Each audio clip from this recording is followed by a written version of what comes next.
সমাজে পরস্পরের সহযোগিতা। নারী ও পুরুষ।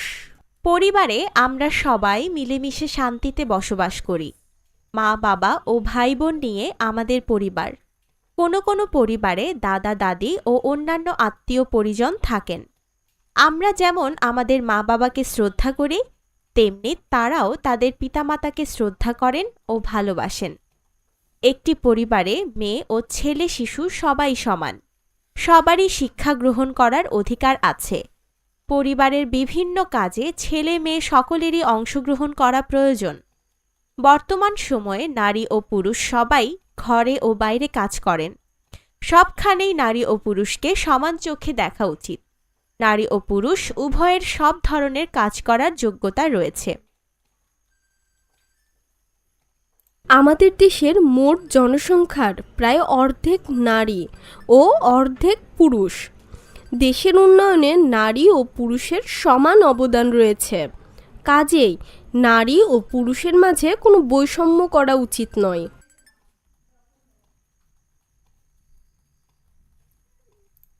এসো বলি।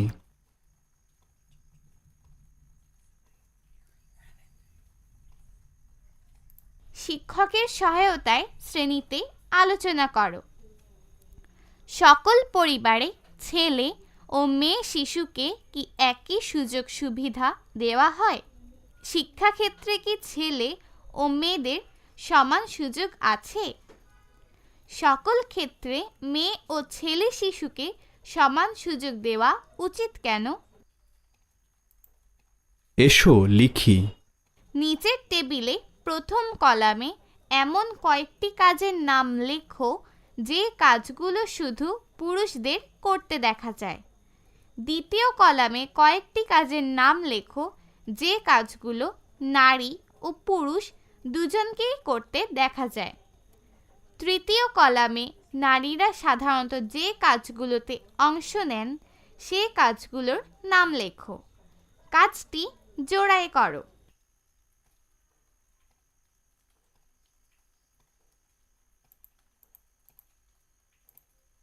পুরুষ কাঠমিস্ত্রি, কামার, জেলে।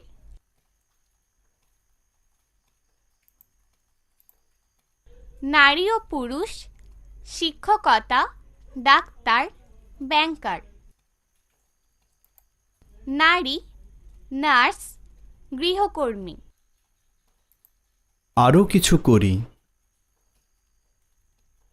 পরিবারের একটি মজার বিষয় নিয়ে আলোচনা করো। নিজেদের মধ্যে কয়েকটি বিষয় তুলনা করে দেখো। ছেলে ও মেয়েরা কি একই ধরনের খেলনা দিয়ে খেলে? তারা কি একই বিষয় নিয়ে আগ্রহ প্রকাশ করে? একই রকম ও আলাদা বিষয়গুলো নিয়ে একটি তালিকা তৈরি করো।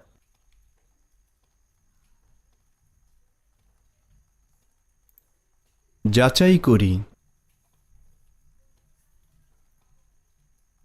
উপযুক্ত শব্দ দিয়ে বাক্যটি সম্পূর্ণ করো।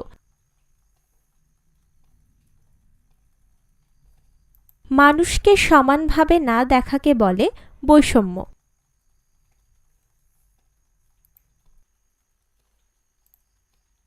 2. সামাজিক বিভিন্নতা ও বিশেষ চাহিদা সম্পন্ন শিশু। আমরা বিভিন্ন সামাজিক অবস্থান থেকে এসেছি। সকলের মাতৃভাষা এক নয়, কারো ধর্ম আলাদা, অনেকের মা বাবার পেশা ভিন্ন।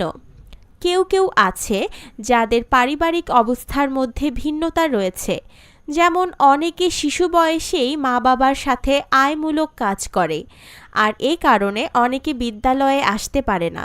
শ্রেণীতে কারো পড়া শিখতে একটু বেশি সময় লাগে, কারণ তার চোখে সমস্যা থাকতে পারে, শোনার সমস্যা থাকতে পারে, কোনো শারীরিক অসুবিধা থাকতে পারে, কেউ মানসিকভাবে বিশেষ চাহিদা সম্পন্ন হতে পারে।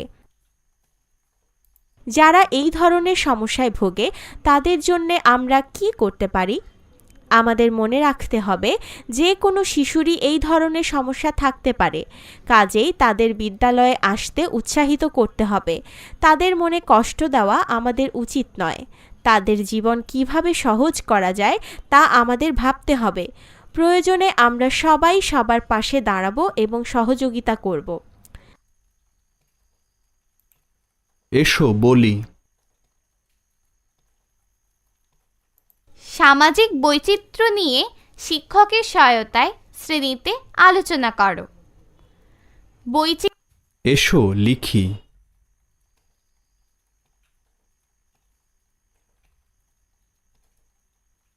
শ্রেণীতে শিক্ষার্থীরা কী ধরনের সমস্যার সম্মুখীন হতে পারে এবং কিভাবে তাদের সহায়তা প্রদান করা যায় তা নিজের ছকে লেখো।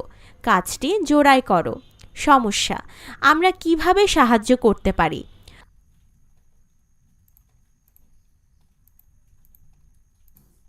আরও কিছু করি।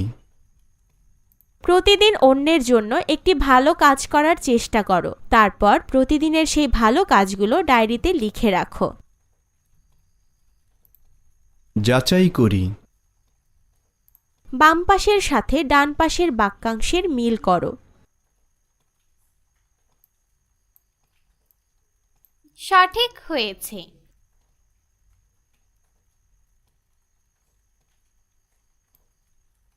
সঠিক হয়েছে। সঠিক হয়েছে। সঠিক হয়েছে।